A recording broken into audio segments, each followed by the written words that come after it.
नमस्ते सदा वत्सले मातृभूमि। हम लोग एक विशेष विषय पर चर्चा करने जा रहे हैं। भारत की आवश्यकता भी है।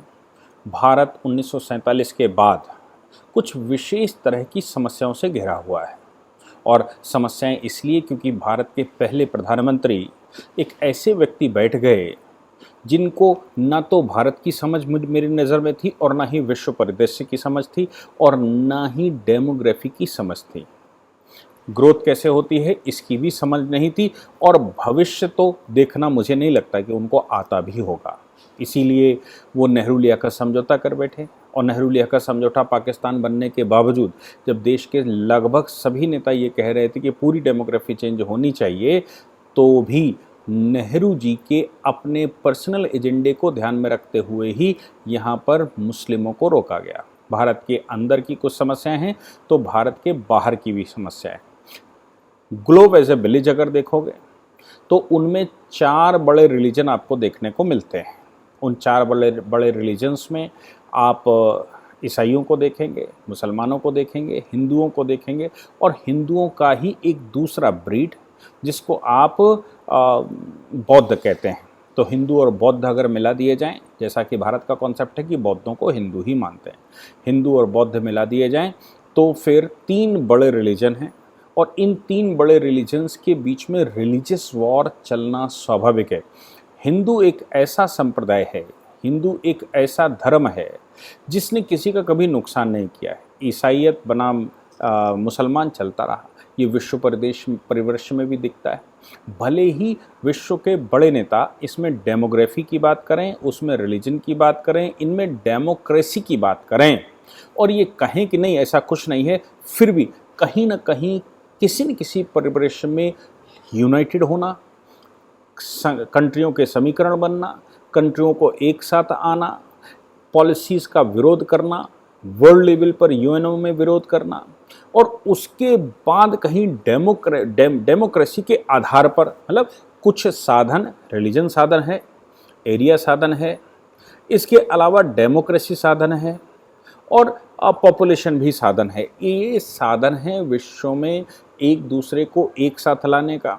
हित भी साधन है जिसमें इकोनॉमी भी आती है और ऐसा ही कुछ परिदृश्य देश के अंदर भी दिखता है। भारत के अंदर की 2-3 बड़ी समस्याएं हैं। एक कम्युनिज्म भारत की बड़ी समस्या है जिसने कि भारत में जो होना था 47 के बाद वो होने नहीं दिया। ईसाइयत भारत की बड़ी समस्या है क्योंकि वो कन्वर्जन करके भारत में नागालैंड की तरह कि वो नागालैंड हैं और वो क्रिश्चियन हैं और वो क्रिश्चियन नागा हैं और वो भारत का हिस्सा नहीं है, ऐसा कोशिश की जाती है। और तीसरा इस्लाम, जिसने पाकिस्तान तो ले लिया, हैं पूर्वज हिंदू पूर्वज की ही संतानें हैं, लेकिन कम्युनिस्ट उनको एक नहीं होने देते, मिशनरीज उनको एक नहीं होने देती, मतलब एक से मतलब भारत में एकीकरण नहीं होने देते और दुनिया भर का जो जलसे आते हैं, जो धर्मगुरु आते हैं, वो उनको एक नहीं होने देते। भारत के अंदर की कुछ और समस्याएं जो मुसलमानों के आने के बाद हुई, ईसाइयों ने सिस्टमेटिक किया, जाति व्यवस्था भारत की एक बड़ी समस्या है। भाषा भी भारत की समस्या, कभी जो ताकत हुआ करती थी वो समस्या भी भारत में है। क्षेत्र, ये भी समस्याएं हैं। तो ये कुछ मूल समस्याएं भारत की जो भारत के अंदर और भारत के बाहर हैं। तो हम लोग भारत के अंदर की समस्याओं को भारत की जनता एड्रेस करती है, सरकारें सपोर्ट करती हैं, क्योंकि मेरा मानना है सरकार बहुत कुछ कर सकती है, सब कुछ नहीं कर सकती सरकार किसी की भी हो। उसका एक इलस्ट्रेशन मैं आपको बताता हूँ कि एकनाथ जी रानडे एक बड़े लीडर हुआ करते थे। उनको एक चीज़ समझ में आई और वो समझ में आई कि विवेकानंद पाठशाला या माता पार्वती की पाठशाला, जहाँ विवेकानंद स्मारक आज की तारीख बनी हुई है, वो सारा क्षेत्र ईसाइयों ने और मुसलमानों ने घेर लिया था। वहाँ हमारे लोग दर्शन भी करने जाते थे तो उनकी हत्याएं कर दी जाती थी और सरकार वहाँ तमिल नेचर के शुरू से है और तमिलों को बाकी हिंदुओं से लड़ाना, बाकी हिंदुओं शब्द इस्तेमाल कर रहा हूँ मैं, ये नहीं कह रहा हूँ हिंदू वर्सेस तमिल, तमिल भी हिंदू हैं, बाकी के हिंदुओं से लड़ाकर ये सिद्ध करना कि तुम हिंदू नहीं हो, ऐसा प्रकरण और भाषाई आधार पर भेद लगातार भारत के अंदर रहा। तो एकनाथ जी रानाडे ने एक प्रोजेक्ट लिया कि हम साहब विवेकानंद शिला को विवेकानंद की स्मारक बनाएंगे और वहाँ पर जो मुसलमानों और ईसाइयों का इनक्रोचमेंट है उसको हटाएंगे। सरकार वहाँ तमिलनाडु में दूसरी हुआ करती थी। उन्होंने विवेकानंद जी की एक तस्वीर निकाली, पूरे देश में भ्रमण किया, लोगों को इकट्ठा किया, लोगों का मन लिया और तमिलनाडु सरकार से भी बात की। अब तमिलनाडु सरकार तो उस समय आप समझते हैं कैसा था, कांग्रेस की सरकारें हुआ करती थी देश में, और मतलब कुल मिलाकर वो जो रिलीजियस सपोर्ट करते हैं, हिंदुत्व को सपोर्ट करते हैं, ऐसी कोई पार्टी सत्ता में नहीं थी। लेकिन एकनाथ जी रानाडे ने उन पॉलिटिकल पार्टियों से बात की और बात करने के बाद उनसे सिर्फ इतना आग्रह किया कि आप शांत रहिएगा, बाकी सब हम कर लेंगे। देश से जिन लोगों ने वो 1 रुपये का कैलेंडर खरीदा था विवेकानंद जी के तस्वीर वाला, उन लोगों का संगठन बनाया गया, उन लोगों को इकट्ठा किया गया, उन लोगों को इकट्ठा करके उन स्थानों पर जाकर प्रदर्शन किए गए, वहाँ पर संख्या इकट्ठी की गई। सरकारों ने केवल इतना सपोर्ट किया कि वो बीच में नहीं पड़े। हमने वो स्थान इंक्रोचमेंट से खाली करवाए और वहाँ पर विवेकानंद जी का बड़ा स्मारक बनाया। आज विवेकानंद जी के नाम से वहाँ बहुत कुछ है। कुल मिलाकर सरकार थी, सरकार चुप रही, सरकार सपोर्ट कर गई तो हमने वहाँ कर लिया। बल्कि सरकारें, हिंदुत्व विरोधी सरकारें उस समय हुआ करती थी और उनको लगता था कि मुसलमान भारत में विक्टिम हैं, ईसाई भारत में विक्टिम हैं, क्योंकि मुसलमान सब चले गए हैं पाकिस्तान, तो भारत में जो बचे वो विक्टिम हैं। ईसाई सब चले गए इंग्लैंड, तो भारत में जो बचे वो विक्टिम हैं। बल्कि ये कहा गया कि नहीं, इनके पूर्वज हिंदू ही थे, इसलिए ये यहाँ पर विक्टिम है, इनकी मदद करनी चाहिए और इनके ऊपर अत्याचार ना हो, ये सरकार सिक्योर करेगी। परिणाम तो आप देख ही रहे हैं कि आज 75 वर्ष बाद कैसा हो रहा है। लेकिन मेरा कहना यह है कि जिस समय हिंदूवादी सरकारें सोच भी नहीं रखती थी, उस समय एकनाथ जी रानाडे ने वो काम किया और वो सफल रहा।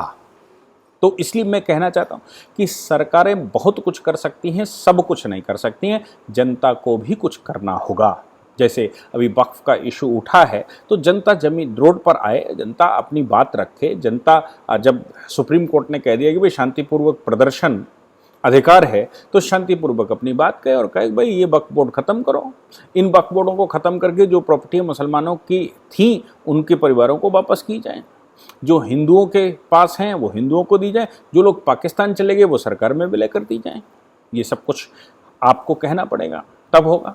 खैर, मेरा मानना है कि देश के अंदर की बहुत सारी समस्याएं हमारे पास हैं, लेकिन उनके अलावा इन समस्याओं को जब आप एड्रेस करना शुरू करते हैं तो यूएस वहाँ से चिल्लाना शुरू करता है, कहता है कि भाई भारत में रिलीजियस कंसर्न है। कभी खाड़ी कंट्री उठाना शुरू करते हैं कि भाई भारत में माइनॉरिटी अत्याचार है। कभी यूरोपियन कंट्री कहीं न कहीं से कुछ आना शुरू करते हैं, कहते हैं भारत में ह्यूमन राइट वायलेशन है। ऐसे बहुत सारी चीज़ें भारत को प्रहार करती हैं, जिसका नतीजा निकलता है कि भारत की सरकारें जो देश के अंदर रिफॉर्म करना चाहती हैं या कर रही होती हैं, उन पर भी बहुत बड़ा प्रभाव पड़ता है। इसलिए यूएनओ में भी और वर्ल्ड फोरम में भी भारत की स्थिति अच्छी होनी चाहिए।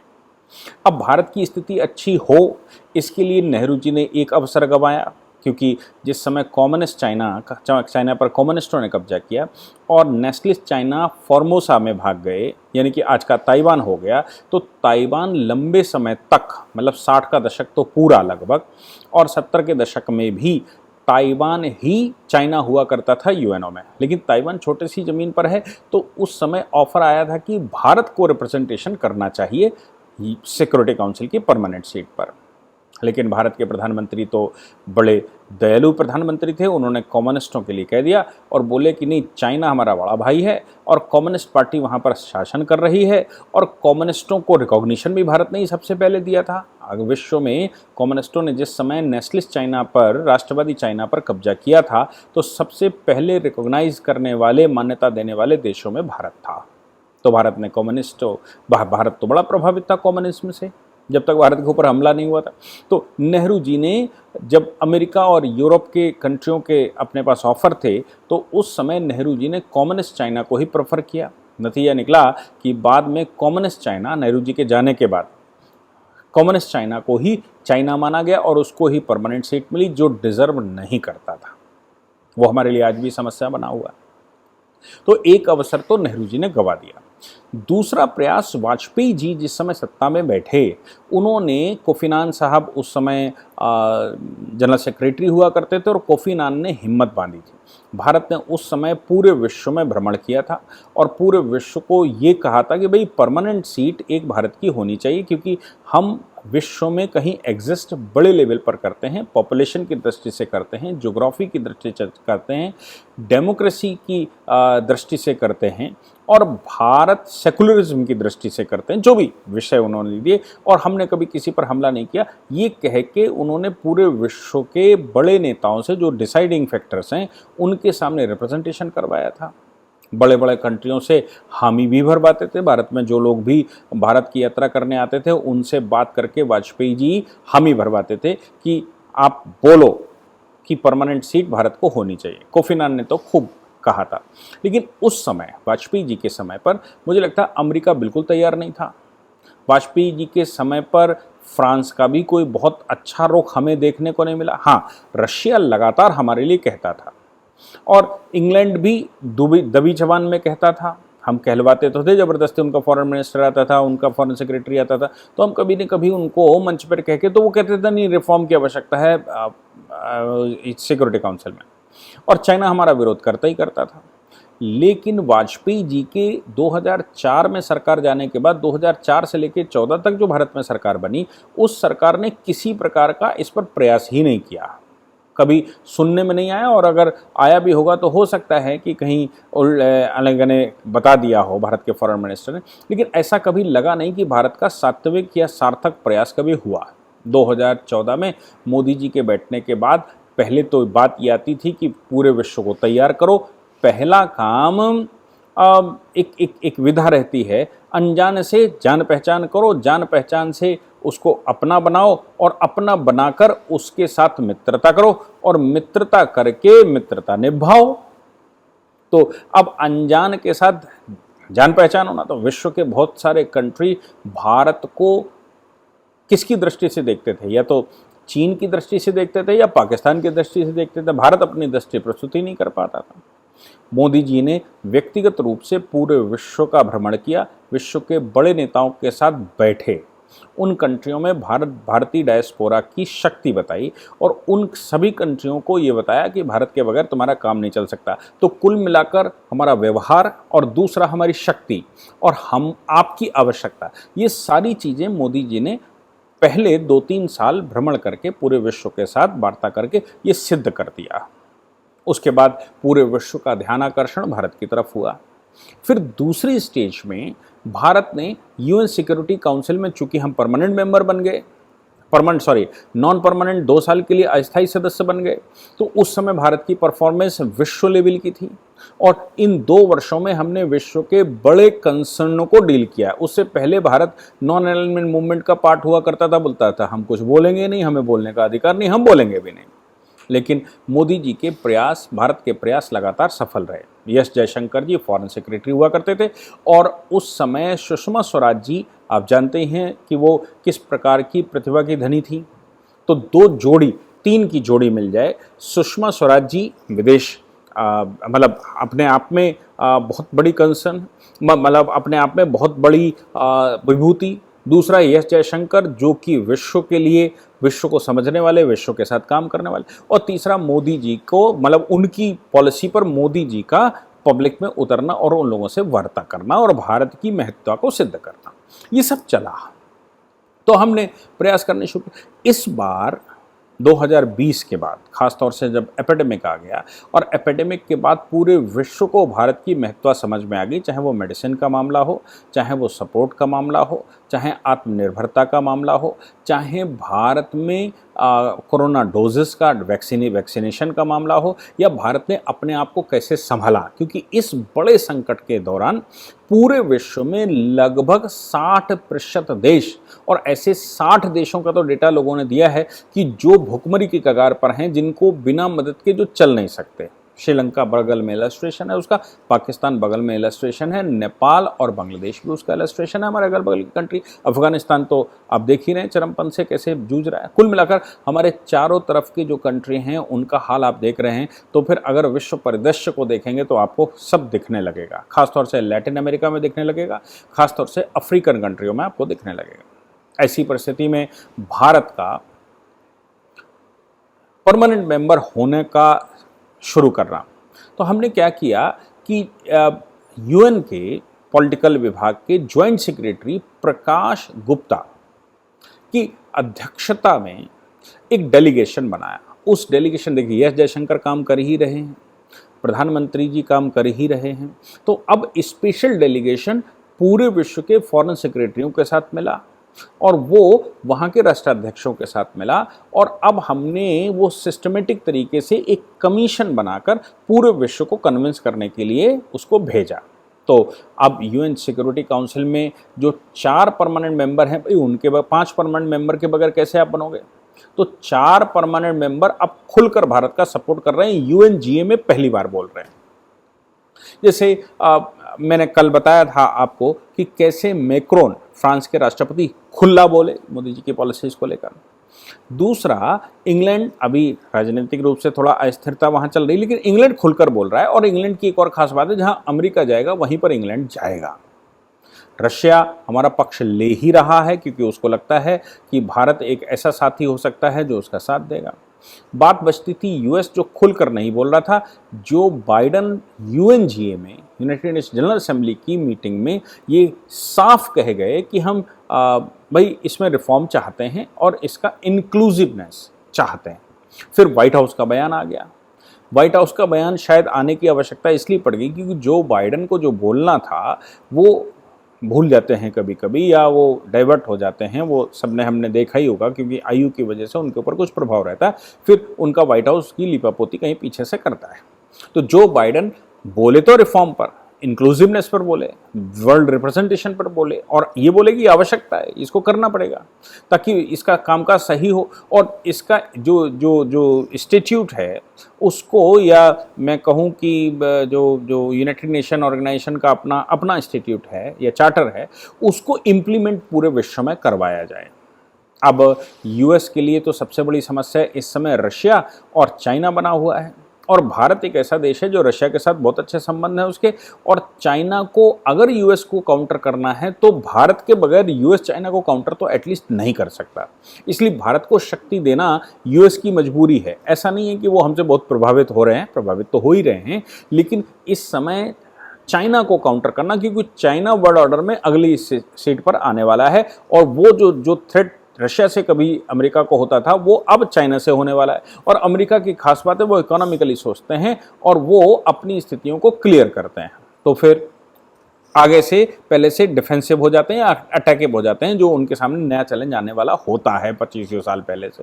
तो चाइना उनके सामने नया चैलेंज है। चाइना को काउंटर अगर कोई कर सकता है तो वो सिर्फ भारत है, ये उनको मालूम है। चाहे वो इकोनॉमी के मामले में हो, जो हमारी ग्रोथ चल रही है इस समय, चाहे पॉपुलेशन के मामले में हो, चाहे टेक्नोलॉजी के मामले में हो, या मार्केट के मामले में हो, या production make in India made in India के मामले, ये सभी चीज़ें जो चाइना को पैरेलल काउंटर कर सकता है वो सिर्फ इंडिया है। चाइना की ग्रोथ इस समय 3% पर पहुंच गई और भारत की 7.5-8% पर पहुंच गई। ये फास्टेस्ट ग्रोइंग इकोनॉमी भारत जो है वो इस समय वर्ल्ड की फास्टेस्ट बिग इकोनॉमी है ग्रोइंग। एशिया डेवलपमेंट बैंक की कल रिपोर्ट मैंने आपको बताई थी कि उन्होंने क्या कहा। तो ऐसी परिस्थिति में मैक्रोन का खुलकर बोलना, जो बाइडन का खुलकर बोलना, फिर उनके व्हाइट हाउस के द्वारा ये कहना कि जर्मनी, जापान और भारत, मतलब उन्होंने 3 नाम लिए। हालांकि मेरा मानना है कि जर्मनी, जापान और भारत का ही नहीं, जर्मनी की कोई आवश्यकता मुझे नहीं लगता कि ऐसी कोई है, लेकिन अफ्रीकन कंट्रीज़ में तो साउथ अफ्रीका हो सकता था, और लैटिन अमेरिकन देशों में थे ब्राज़ील हो सकता था। ये भी क्योंकि लैटिन अमेरिका का कोई रिप्रेजेंटेशन है, लेकिन अमेरिका के अपने कंसर्न है कि लैटिन अमेरिका को तो वो मान के चलता है कि हम ही रिप्रेजेंटेशन करेंगे, लैटिन अमेरिका के भी हम ही माई बाप हैं। तो फिर वो लैटिन अमेरिका के किसी नाम को लाने के बजाय, या अफ्रीकन कंट्रियों में किसी को लाने के बजाय अफ्रीका का कोई भी कंट्री यूएनजीए का परमानेंट मेंबर नहीं, यूएनएससी का परमानेंट मेंबर नहीं है, तो मुझे लगता है कि नाम आना चाहिए था। साउथ अफ्रीका का आ सकता था, लेकिन साउथ अफ्रीका में ब्लैक वर्सेस वाइट चल रहा है, वहाँ पर डिस्क्रिमिनेशन का बड़ा भारी खेल है, इसलिए शायद नहीं लिया होगा। लेकिन ब्राज़ील का नाम आ सकता था। ब्राज़ील विश्व के लिए एक ऑर्डर है, लेकिन वो अमेरिका के अपने कंसर्न है। खैर, जिसका नाम लिया उसका अच्छा है। तो जापान और इंडिया ये तो दो प्रबल दावेदार हैं ही। खाड़ी का कोई देश हमें नहीं लगता कि कोई प्रबल दावेदार होगा, क्योंकि खाड़ी में जो चरमपंथ का खेल खेला जा रहा है, अगर उसको वहाँ स्थान मिल गया, परमानेंट सीट मिल गई, तो वो जो चरमपंथ से लड़ाई पूरे विश्व की चल रही है, आतंकवाद से लड़ाई जो पूरे विश्व से चल रही है, क्योंकि ये आतंकवाद रिलीजियस प्रायोजित है, रिलीजन सपोर्टेड है, रिलीजन में ही ऐसा कुछ है जो आतंकवादी तैयार कर देता है। तो उससे लड़ने के लिए अगर आप किसी उसी रिलीजन के व्यक्ति को परमानेंट सीट दे देंगे तो वो इससे लड़ने ही नहीं देगा, वो वीटो का इस्तेमाल करेगा, क्योंकि उनके लिए तो रिलीजन प्रथम है, बाकी सब संसार का वर्ल्ड ऑर्डर सेकेंडरी है। इसलिए जो बाइडेन का खुलकर कहना, अब इसमें जो भारत के लिए समस्या रहेगी वो रहेगी कि वीटो का इस्तेमाल करेगा चाइना। लेकिन चाइना इस समय हमारे अर्दम में है, क्योंकि हमने उसकी मार्केट बहुत बड़े स्तर पर बंद कर रखी है। फिर भी भारत के लोग मानते नहीं हैं, चाइनीज़ सामान मंगाते ही मंगाते हैं, क्योंकि WTO के सदस्य हैं दोनों। इसलिए भारत सरकार एक लिमिट तक ही उनको रोक सकती है, उनको परमानेंट नहीं रोक सकती।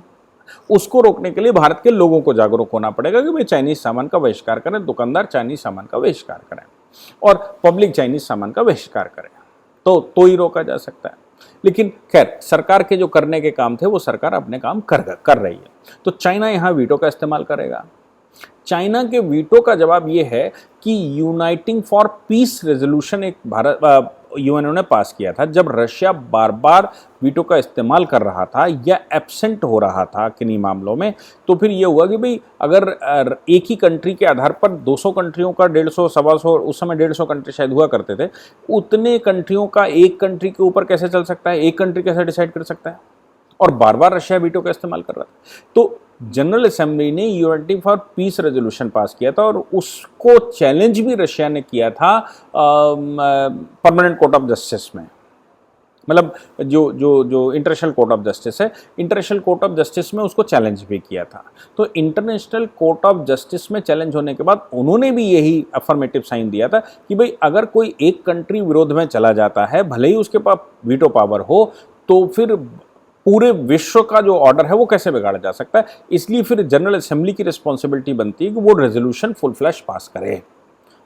और जनरल असेंबली के रेजोल्यूशंस को महत्ता दे दी गई थी, वो तब जबकि कोई एक कंट्री ऐसे मामलों में वीटो का इस्तेमाल कर रहा हो, परमानेंट वीटो का इस्तेमाल कर रहा हो जहां पर नहीं करना। तो अब सवाल यहां पर आता है कि वर्ल्ड ऑर्डर ये कह रहा है कि भाई परमानेंट सीटों पर बढ़ना चाहिए। यूएन सिक्योरिटी काउंसिल में इस समय रिफॉर्म की आवश्यकता है और इंक्लूसिवनेस की आवश्यकता है, विश्व के रिप्रेजेंटेशन की आवश्यकता है। ये पूरा का पूरा यूएनजीए भी जानता है और जनरल असेंबली अगर ये कहती है, और ये बातें अब चूंकि पहले जनरल असेंबली में नहीं आ रही थी, अब ये जनरल असेंबली में सीधी आ रही हैं, उनके सेशन में आ रही हैं। और जो बाइडेन और फ्रांस के राष्ट्रपति के द्वारा खुलकर बोलना, ये अपने आप में अद्वितीय है।